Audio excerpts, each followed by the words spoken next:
હાલો મિત્ર, જય શ્રી કૃષ્ણ. સ્વાગત છે તમારા બધાનું આપણા કિચનમાં. આજે આપણે બનાવશું કાચી કેરીનું શરબત. એના માટે મેં 2 કેરી લીધેલી છે. હવે એને મેં ધોઈને લીધેલી છે, તો આપણે સુધારી લઈશું. છાલ પાડી નાખશું.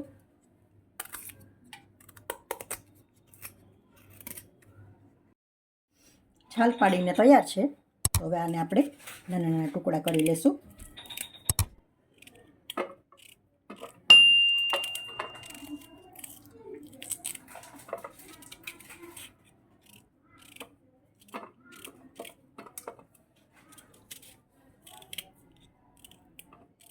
કેરી બધી રેડી છે.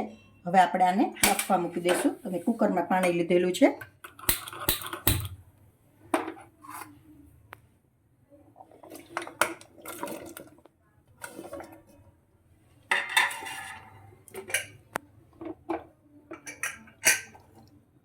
ત્રણ વિસલ મારી લેશું. કેરી આપણી સારી રીતે બફાઈ ગઈ છે. એકદમ સારી રીતે બફાઈ ગઈ છે, મસ્ત. હવે આપણે આને ઠરવા દઈશું અને પછી મિક્સરમાં ક્રશ કરી નાખશું. કેરી આપણી સારી રીતે બફાઈ ગઈ છે અને ઠરી પણ ગઈ છે. હવે આપણે આને મિક્સરમાં ક્રશ કરી લઈશું. મિક્સરમાં લઈ લીધું છે. હવે આપણે આમાં મસાલા બધા એડ કરી દઈશું. તો શેકેલા જીરાનો પાવડર લીધેલો છે 1 ચમચી.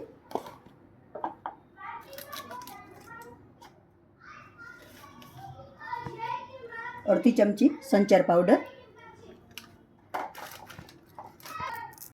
વરિયાળીનો ભૂકો, થોડો ફોદીનો એડ કરી દઈશું.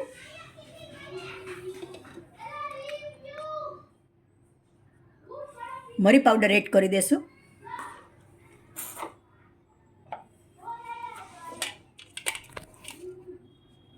હવે બધું સારી રીતે પીસી લેશું. આપણે પીસાઈને તૈયાર છે આપણું કેરીનું પલ્પ.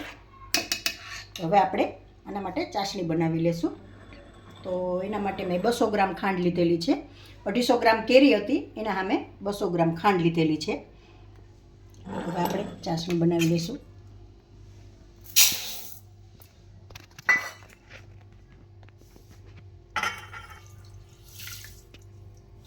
ખાંડ ડૂબે એટલું જ પાણી નાખવાનું.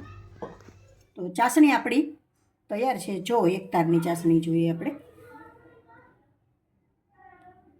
એક તાર બંધાવવો જોઈએ.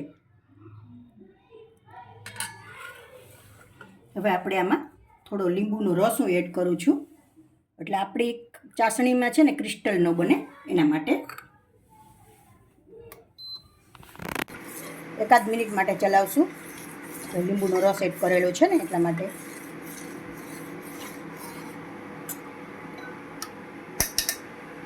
હવે આપણે આ પલ્પ એડ કરી દઈશું. કેરી પીસેલી હતી. એમાં વરિયાળીનો ને ફોદીનાનો ફ્લેવર બહુ સરસ આવે છે, એટલા માટે મેં વરિયાળી અને ફોદીનો 2 એડ કરેલા છે.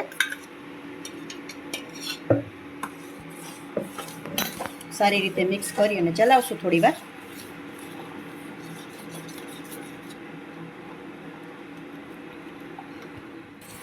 સારી રીતે મિક્સ થઈ ગયું છે.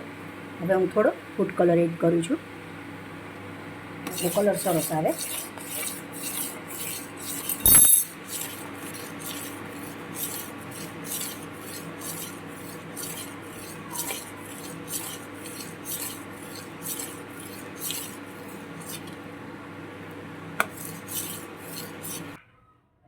તો તૈયાર છે આપણું સિરપ.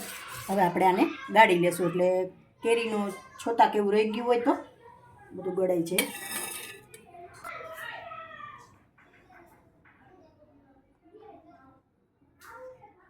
તો આપણી સિરપ તૈયાર છે.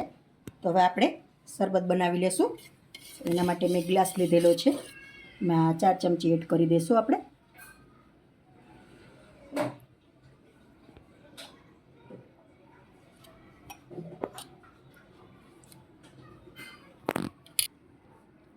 થોડી આઈસ ક્યુબ એડ કરું છું. થોડું પાણી એડ કરી દઈશું. ઠંડુ છે એકદમ.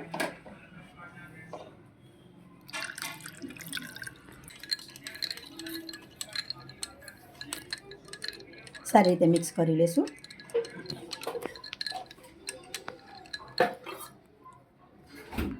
રેડી છે. થોડા 2 ફુદીનાના પાન એડ કરી દઈશું.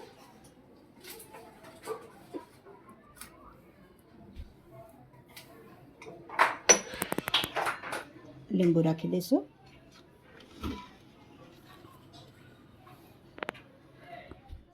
જો મિત્રો તૈયાર છે આપણું કાચી કેરીનું શરબત. ને આ આપણે જે સિરપ બનાવેલી હતી એ તમે સ્ટોર કરીને એરટાઇટ કન્ટેનરમાં રાખી શકો છો 4 થી 5 મહિના સુધી. તો જો તમને મારો વિડીયો પસંદ આવ્યો હોય તો લાઈક કરશો, કોમેન્ટ કરશો અને તમારા મિત્રોમાં શેર કરશો.